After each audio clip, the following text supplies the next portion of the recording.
Goeiemôre aan almal by Every Nation Parel se aanlyn platform.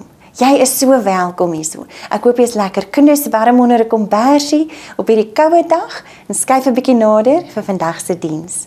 Aan almal wat hierdie week 'n verjaarsdag of 'n huweliksherdenking gevier het, wil ek sê baie geluk. Jy gaan definitief nie 2020 se verjaarsdag of huweliksherdenking vergeet nie.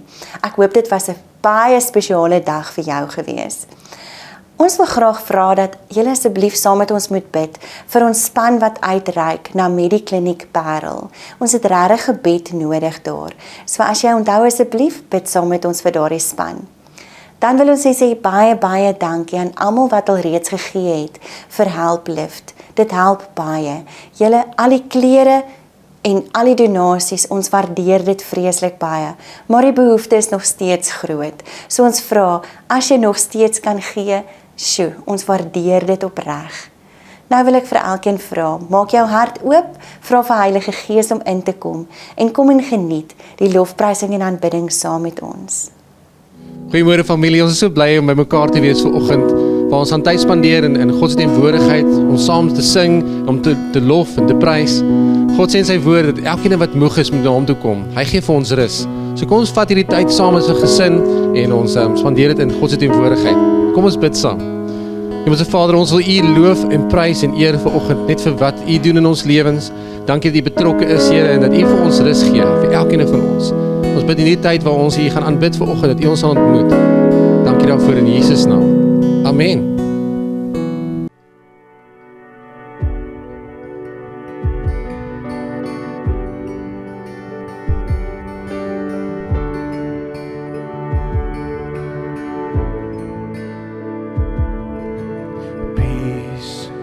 Bring it all to peace. The storm surrounding me, let it break. At your name, still, call the sea to still, the rage in me to still, every wave.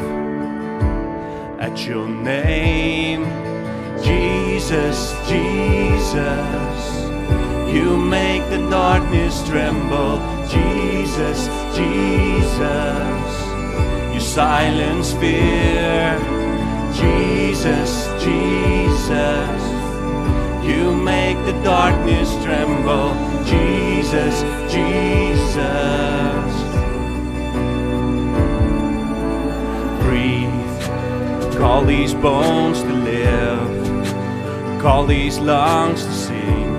Once again, I will praise Jesus, Jesus. You make the darkness tremble, Jesus, Jesus. You silence fear, Jesus, Jesus. You make the darkness tremble, Jesus, Jesus. Jesus, Jesus, you make the darkness tremble, Jesus, Jesus, you silence fear, Jesus, Jesus, you make the darkness tremble, Jesus, Jesus. Your name is a light that the shadows can deny. Your name cannot be overcome. Your name is life forever lifted high. Your name cannot be overcome.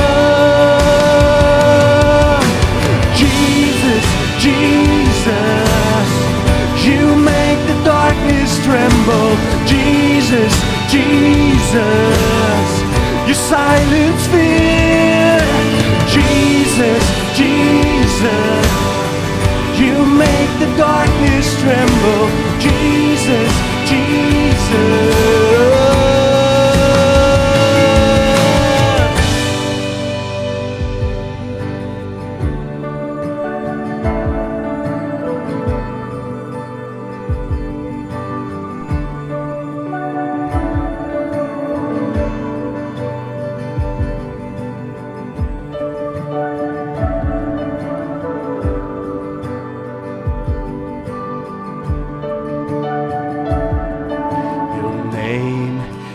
light that the shadows can deny.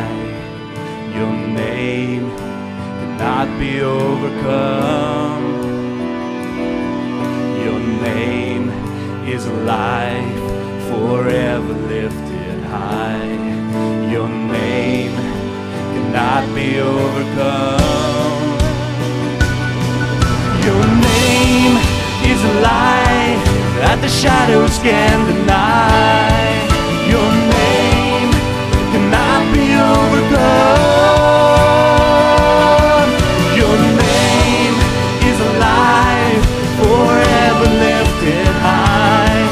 Your name cannot be overcome. Jesus, Jesus, you make the darkness tremble. Jesus, Jesus, you silence fear. Jesus, Jesus, you make the darkness tremble. Jesus, Jesus.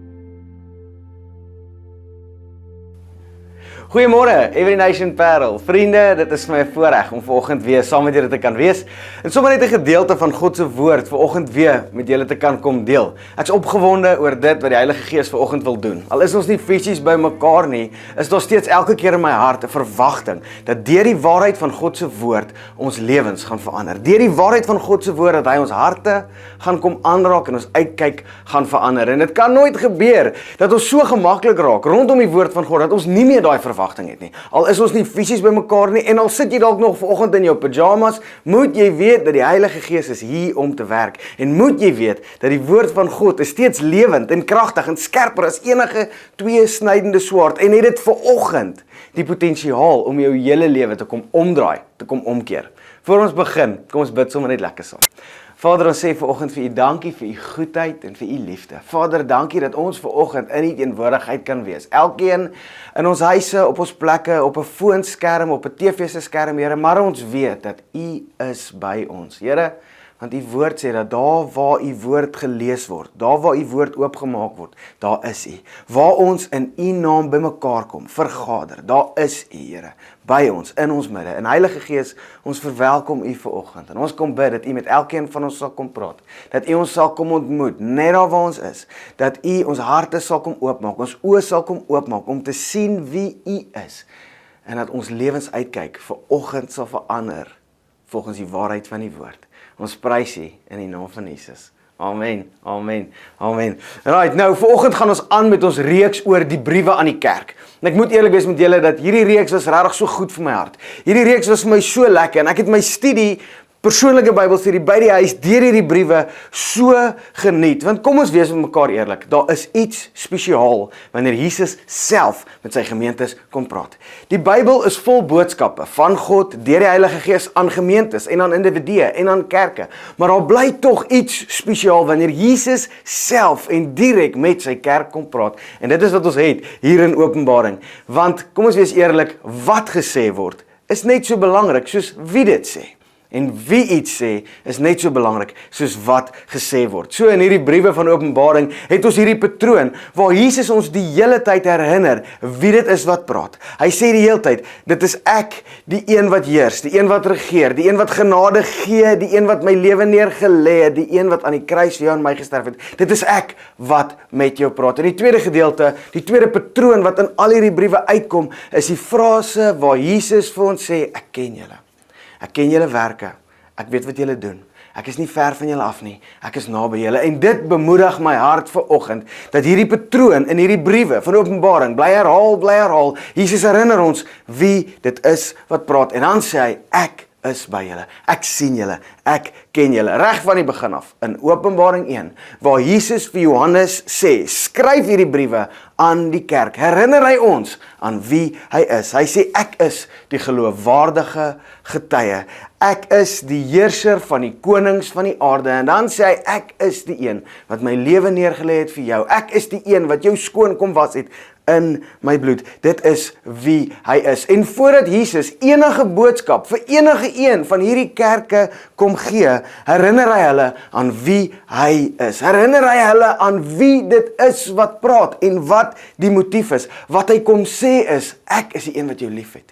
Ek is die een wat vir jou genade het. Ek is die een wat my lewe neergelê het aan die kruis vir jou, sodat jy vry kan wees. Dit is ek wat praat, jy leef onder my genade. En voordat Jesus enige boodskap gee, maak hy seker dat ons daai feit onder die knie het. Dat ons dit verstaan, want Jesus weet, hier kom 'n paar moeilike boodskappe. Jesus weet, in hierdie briewe, aan hierdie kerke, kom hier 'n paar moeilike boodskappe. 'n Paar boodskappe wat nie maklik gaan wees om aan te hoor nie, maar as ons onthou van wie dit afkom, as ons kan onthou dat die motief agter hierdie briewe is liefde en is genade, en dit kom van die een af wat homself gegee het, wat sy liggaam vir ons geoffer het, dat sy bloed vir ons kan vloei, dat ons sy genade kan ontvang, en dat ons skoon gewas kan wees van alle ongeregtigheid, dan kan ons hierdie boodskappe aanhoor. Dan kan hierdie boodskappe vir ons sin maak. Want baie keer maak 'n boodskap eers vir jou sin as jy weet waar dit vandaan kom. Baie keer maak 'n boodskap eers vir jou sin as jy weet wat die motief van daai boodskap is. Dit laat my dink aan Paulus in Romeine 12 vers 1 en 2. In Romeine 12 vers 1 en 2 sê Paulus, hier's vir jou raad. Hier's vir jou 'n goeie manier om te lewe. Lê jou lewe neer. Lê jou lewe neer voor God as 'n lewendige en heilige offer. Maar die vraag is, hoekom? Wat is die motief? Op grond waarvan? Waar kom hierdie raad vandaan? Hoekom moet ek my lewe neer lê? En Paulus is baie pertinent wanneer hy dit stel in Romeine 12 vers 1 tot 2. Hy sê, daarom doen ek 'n beroep op julle broers, op grond van die groot ontferming van God. Lê julle lewens neer as 'n lewendige en heilige offer. Jy sien die motief daar. Die rede vir die boodskap om jou lewe neer te lê, is die ontferming van God. En die rede hoekom Jesus soveel direksie en soveel teregwysing op hierdie kerke bring in Openbaring, is omdat hy lief is omdat hy genade het, is omdat hy wil sien dat ons staande bly tot aan die einde, sodat ons die oorwinning kan behaal wat hy vir ons beplan het, wat hy vir ons gekoop het aan die kruis. Jy sien, wie praat is net so belangrik soos wat gesê word. En in Openbaring praat Jesus self met sy kerk. En kom ons gaan kyk sommer vanoggend wat Jesus gesê het vir die gemeente in Sardes en vir die gemeente in Philadelphia. Dis gemeente nommer 5 en gemeente nommer 6. En volgende week maak HP vir ons klaar met Laodicea, die laaste brief. Vanoggend kyk ons na hierdie voorlaaste 2 briewe. En ek wil dit graag vanoggend sommer saam met jou lees. Openbaring 3 van vers 1 af lees ons, skryf aan die leraar van die gemeente in Sardes. So sê hy wat die 7 geeste van God en die 7 sterre het. Ons weet reeds dat die 7 sterre wat hy hierna verwys, is die 7 gemeentes. En die 7 geeste van God, nou daar's 'n paar ouens met 'n paar opinies rondom wat dit kan wees. Uiteraard is daar net een Heilige Gees. Maar mense redeneer graag dat wat hierna verwys word, is 7 kenmerke of 7 karaktereienskappe van die Gees van God. Party mense koppel dit selfs aan Romeine 12 aan daai 7 gawes wat die Gees vir ons gee. Een van die interpretasies wat ek die meeste van hou is dat hierdie 7 geeste is 7 dienende geeste van God. 7 engele wat voor sy troon staan. Daar is wel slegs net een Heilige Gees. En Openbaring self bevestig dit aan die einde van elke brief, wanneer hy afsluit met, hy wat 'n oor het, moet hoor wat die Gees, enkelvoud, vir die kerke sê. Kom ons gaan verder. Daai was sommer nou so vinnige rabbit trail, net om seker te maak dat ons nie dalk voel, daar's miskien 7 Heilige Geeste nie. Hierdie geeste praat van dienende geeste, engele wat voor God staan, en wat ook verantwoordelikheid dra binne in hierdie 7 gemeentes. Maar kom ons gaan aan. Skryf aan die leraar van die gemeente in Sardes. So sê hy wat die 7 geeste van God en die 7 sterre het. Ek weet alles wat julle doen. Ek weet dat julle die naam het, dat julle lewe en tog is julle dood. Word wakker en versterk wat nog by julle oorgebly het, wat op die punt staan om dood te loop. Wat julle doen, vind ek nie goed genoeg vir die oë van my God nie. Dink daaraan, hoe julle die evangelie ontvang en daarna geluister het. Hou daarmee vol en bekeer julle. As julle nie wakker word nie, sal ek onverwags kom, soos 'n dief, en julle sal nie weet wanneer ek op julle sal afkom nie. Maar julle het daarom 'n paar mense daar in Sardes, wat nie hulle klere besoedel het nie, en hulle sal altyd in wit klere by my wees, omdat hulle dit waardig is. Elkeen wat die oorwinning behaal, sal sulke wit klere dra. Ek sal nooit sy naam uit die boek van die lewe uithaal nie, en ek sal voor my Vader en voor sy engele verklaar dat hy aan my behoort. Elkeen wat kan hoor, moet luister na wat die Gees vir die gemeente sê. Skryf aan die leraar van die gemeente van Philadelphia. So sê die Heilige, die ware God, hy wat die sleutel van Dawid het, wat die deur oopsluit en niemand sal dit weer toesluit nie, en dit toesluit en niemand sluit dit weer oop nie. Ek weet alles wat julle doen. Sien jy, daar's daai patroon weer. Ons het hom vroeër gesien aan die begin van die brief van Sardes, en hier in die brief van Philadelphia sien ons hom weer. Ek weet alles wat julle doen. Kyk, ek het 'n deur vir julle oopgesluit en niemand kan dit weer toesluit nie. Ek weet dat julle min krag het en tog het julle aan my boodskap vasgehou en my nie verloon nie. Dis die twee briewe waarna ons volgend kyk. En reg aan die begin van Openbaring 1 sê Jesus vir hierdie gemeente in Sardes, julle het hierdie naam, julle het hierdie reputasie dat julle lewe, maar in werklikheid, die waarheid is, julle is dood. En wat Jesus hier doen is, hy kontrasteer reputasie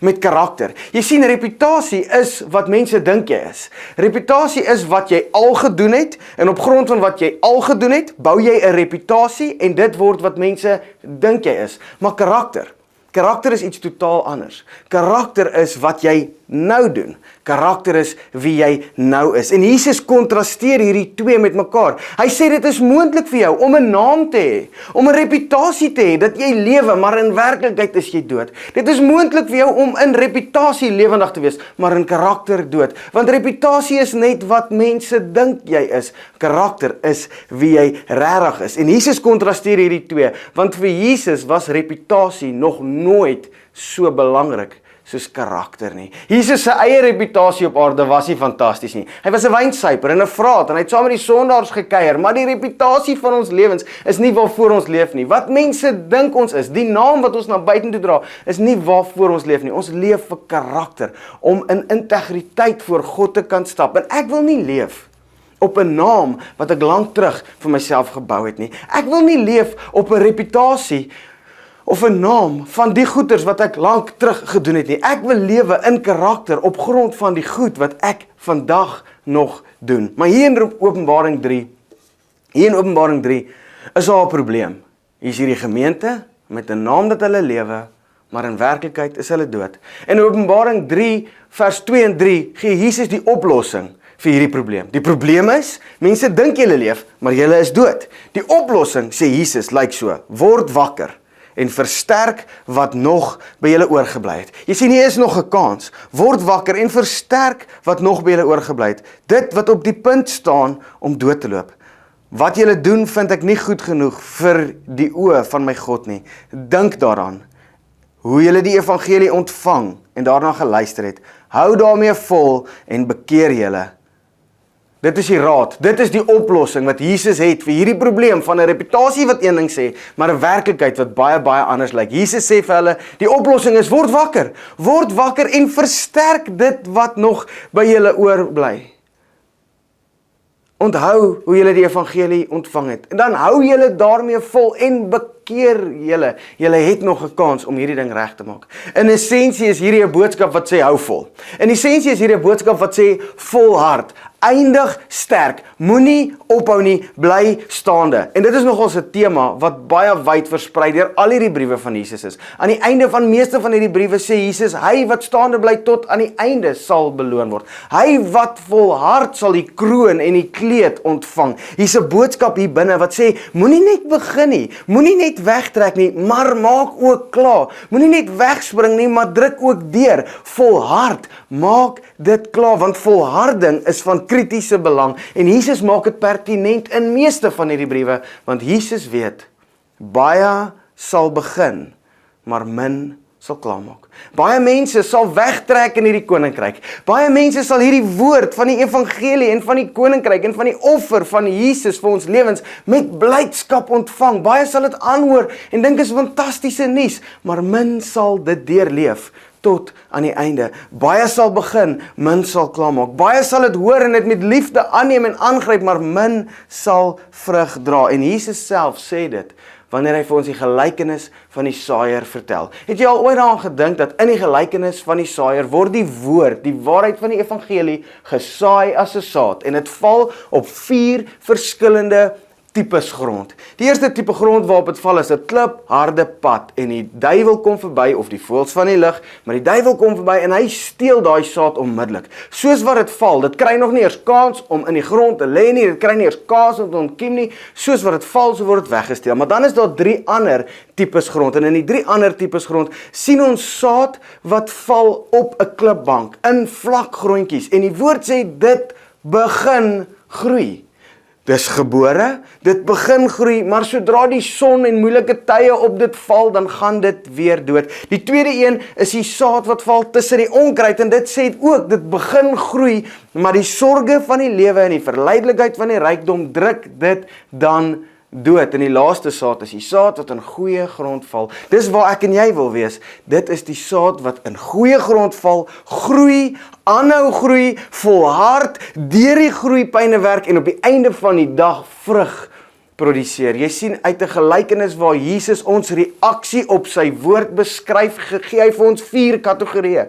Die eerste kategorie wat nie eers weet dat saad geval nie, wat nie eers gehoor het nie, wat nie eers aanvaar wat gesê word nie, wat dit nie eers glo nie. Maar dan is daar 3 ander tipes grond waar daar wel groei is, maar daar's net 1 tipe grond waar daar vrug is. Jy sien in 3 van die 4 tipes grond is daar groei, maar net in 1 is daar vrug. En die rede hiervoor is volharding. Die saad wat tussen die klippies geval het, in die vlak klipgrond, doodgegaan, toe dit moeilik geraak het. Die saad wat tussen die onkruid geval het, het doodgegaan, toe die bekommernis van die lewe, die verleidelikheid van rykdom hulle tref. Teendeel, kom ons lees hierdie gedeelte. Matteus 13 vers 18 sê Jesus vir sy disippels, luister julle dan na wat die gelykenis van die saaier beteken. Die bose kom by elkeen wat die woord van die koninkryk hoor, maar dit nie verstaan nie, en vat dan weg wat in sy hart gesaai is. Dit is hy by wie daar op die pad gesaai is. Die man weer by wie daar op die klipbanke gesaai is hy wat die woord hoor en dit dadelik met blydskap aanneem. Hy neem die woord aan, hy begin groei, daar is lewe, daar is geboorte. Maar kyk wat gebeur nou, hy laat dit egter nie by hom wortel skiet nie, en hy hou nie lank uit nie, hy volhard nie. As hy terwille van die woord verdruk en vervolg word, word hy gou afvallig. Die man by wie daar tussen die onkruid gesaai is hy wat die woord hoor, maar die bekommernis van die lewe en die verleidelikheid van die rykdom verstrik die woord en dit bly sonder vrug. Jy sien, dit begin groei, dit word aanvaar, maar hier is hierdie verleidelikheid van die rykdom, en is hierdie bekommernis oor die dinge van die lewe, en dit wurg die plantjie dat dit nooit kan vrug dra nie.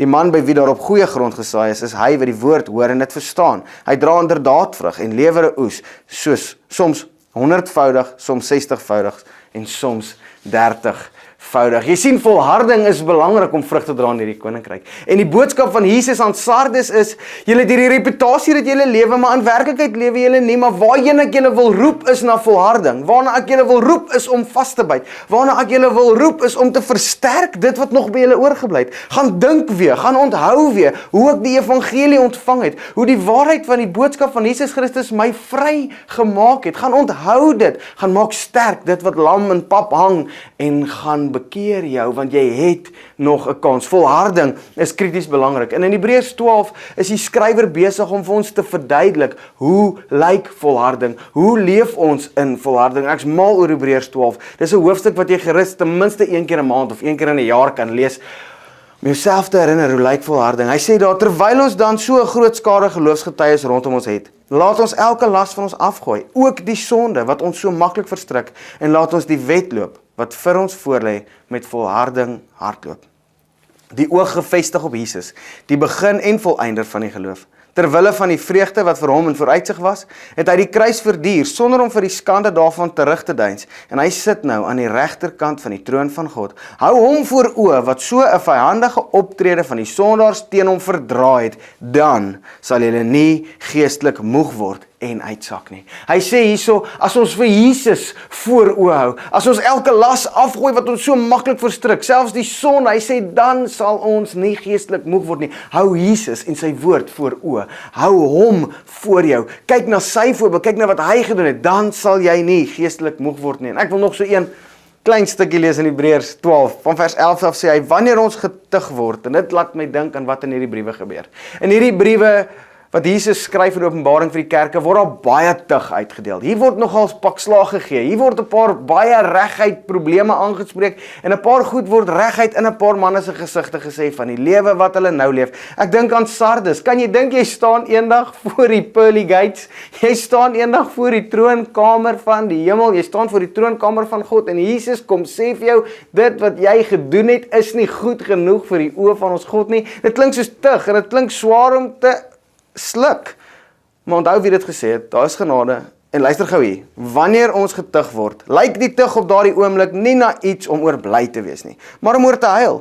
Later lewer dit egter vir die wat daardeur gevorm is 'n goeie vrug, vrede, omdat hulle gehoorsaam is aan die wil van God. Versterk daarom die slap hande en die lam knieë en loop die reguit pad. Dan sal wat lam is nie uit lid raak nie, maar gesond word. Beywer julle vir die vrede met alle mense, as ook vir 'n heilige lewe, waarsonder niemand die Here sal sien nie. Jy sien daar echo, die skrywer van Hebreërs, dit wat Jesus gesê het in Openbaring, wanneer hy sê versterk. Moenie dat 'n ding pap hang en uit lid uitraak nie. Sit 'n bietjie energie in, voeg 'n bietjie toe, versterk, tel op, onthou, word wakker. Onthou hierdie evangelie ontvang het en leef dit so uit, want dit is hoe dit lyk om getrou te wees. Dit is hoe dit lyk om te volhard tot aan die einde. Dit is hoe dit lyk om sterk te eindig. En dit bring my by die laaste skrif wat ek vandag vir jou wil lees, is die skrif in die brief aan Philadelphia. Nou, Philadelphia is die getroue gemeente. Philadelphia is die gemeente wat ons wil wees. Hulle was getrou tot aan die einde en hulle het die beloning ontvang. Hulle was die goeie grond waarin die saad van die woord van God geval het en vrug gedra het. Hoor wat sê Openbaring 3 vers 8. Ek weet alles wat julle doen. Kyk, ek het 'n deur vir julle oopgesluit en niemand kan dit weer toesluit nie. Ek weet dat julle min krag het. En tog het julle aan my boodskap vasgehou en my nie verloon nie. Vat vanoggend hierdie raad van die getroue gemeente. Tog het jy my boodskap vasgehou en my nie verloon nie. Jy sien, dis waarheen ek en jy mik. Want enige iemand kan begin. Enige iemand kan sterk wegtrek. Maar waarheen ek en jy streef is om die eindstreep te bereik met energie, met krag, met passie vir God, met liefde vir hom en om daai gemeente te wees wat op die einde van die dag getrou is en die beloning ontvang omdat ons getrou is. Om 'n gemeente te wees wat nie net 'n reputasie of 'n naam het dat ons lewe op grond van dit wat ons gister en eergister gedoen het nie, maar 'n gemeente te wees wat 'n naam het of 'n karakter het vir dit wat ons nou doen. Dit waarmee ons vandag besig is besig om God te eer en dit is waarheen ons mik, want volharding is belangrik. Daarin lê die beloning van Jesus vir jou en vir my. Vriende, ek hoop dit gaan goed met julle. Dankie dat julle vanoggend saam met ons ingeskakel het. Kom ek bid vir ons en julle moet 'n lekker Sondag verder hê. Vader, ons sê vir u dankie vir u woord, vir u waarheid, Here. Vader, ek wil kom bid vir elke gesin en elke individu wat vanoggend na hierdie preek luister, Here. Vader, dankie dat u ons kom versterk en bemoedig deur u Gees in die naam van Jesus. En Vader, ek dank u, Here, dat u ons sal help, Here, om sterk te maak, dit wat nog by ons oorbly. Here, om weer te kan onthou die waarheid van die evangelie wat ons kom vrymaak het, die waarheid van die boodskap van die kruis en die bloed wat ons sonder sonde gestel het voor 'n heilige Vader. Here, mag ons al hierdie goeders onthou, Here.